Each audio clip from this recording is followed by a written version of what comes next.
मैंने उसे कभी इन सीढ़ियों से उतरते नहीं देखा। उस दिन क्या हुआ कि उसने लिफ्ट इस्तेमाल नहीं की? गुलचा साहिबा आयजा की माँ है।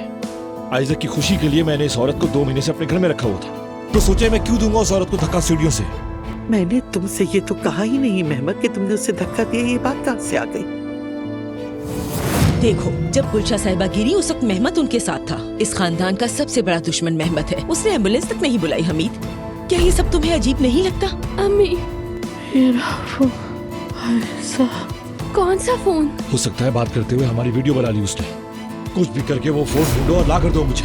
अगर किसी ने ये जानकर किया है तो उसे इसकी सजा जरूर मिलेगी, वादा करता हूँ। आप बहुत कुछ जानती हैं, इतना कि आपका जिंदा रहना मुमकिन नहीं, आपको मरना ही होगा। आयजा, उमर मेरी अम्मी।